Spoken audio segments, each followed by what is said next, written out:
welcome back to Masculine Resurrection. Today's message is about fighting to occupy male-dominated spaces. If you're anything like me, a huge percentage of the male population was raised primarily by women through schooling. Think of all of the school teachers you had, right? Probably female teachers. Going off of that, a lot of us, if we're fortunate enough to have fathers, my father was awesome, right? My father is awesome, thank God he's still alive.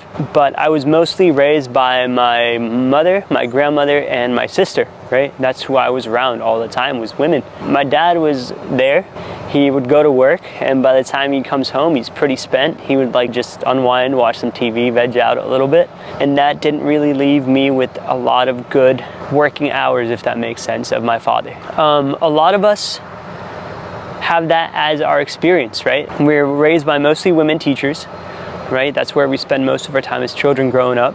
The rest of the time we are with our moms, and so if you didn't grow up around a bunch of brothers, there's a tendency for men, right? Especially if you're coming from a single mother home or mostly female influence in your life, you just end up being raised up as this effeminate little man-child who just gets coddled and never actually has to grow up. And I'm speaking from personal experience, I'm not here to cast stones or anything like that. I'm just reflecting on my own experience. It's really important to find male role models, people who can serve that role, be it your father or your grandfather. My grandfather served that a good bit until he passed away. Or just a teacher, right? Like a male teacher. Or I have a buddy who was telling me about that. His dad died very young. He didn't really have that male figure until he got into boxing, right? And then his coach was primarily the male figure that he needed in his life, kind of stepped in and not necessarily discipled, because this kid's not a believer, but did help him tap into his masculinity. So that being said, as a man, if you feel more comfortable around a group of women, there's a reason for that, right? Women aren't gonna call you out on all your BS.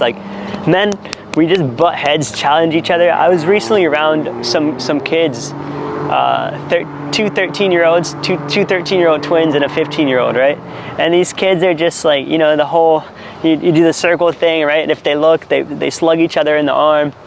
And just being rowdy, rambunctious, right? Being rough with each other. If you're mostly raised by your sister or it's not the same as roughhousing with a dude.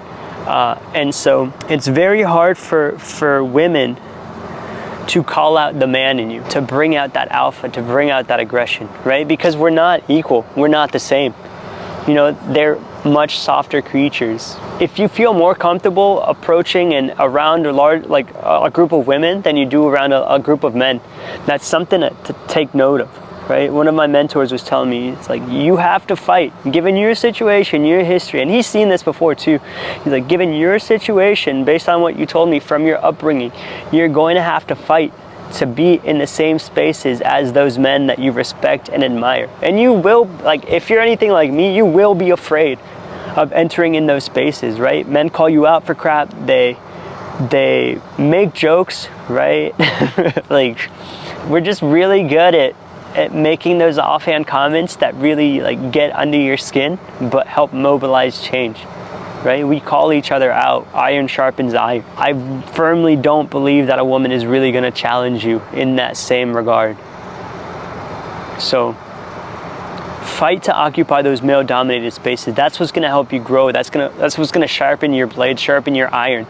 If you're just cutting fruit your whole life or something like that, right? That's not really. Say you have a dull knife and you're just cutting fruit, or what's something really easy to cut, right?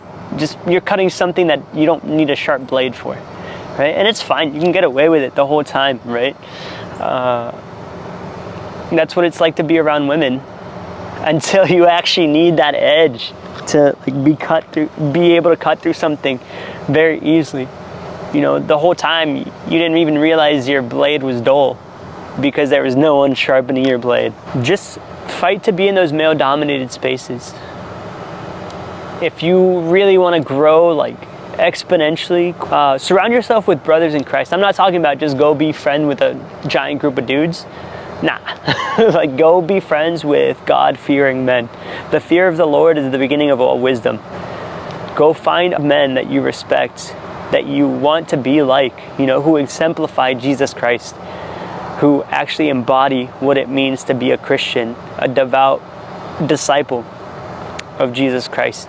Try to be in those spaces. You know, even if you're in a group socializing, you know, do you find yourself wandering, right, towards those group of women, right? Do you feel more comfortable socializing and fraternizing with the women than you do with the guys, right? So that's something to keep in mind. Take note of that and change your behavior. Fight to be in that conversation.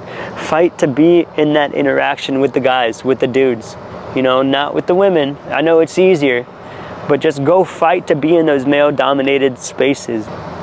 Just separate yourselves, man. A woman's not gonna call you out and call out the man in you like a man will. So just keep that in mind. Stay righteous, peace, much love. If you like the video, hit that like button, subscribe, hit the little notification bell. I'm gonna be posting a lot more, God willing. As I learn on my walk, I'm just trying to be the person that I wish I had in my life when I was younger for you guys. So just keep watching, share it with a friend, you know, if you think someone could use this. Other than that, peace out, stay righteous, much love. See ya.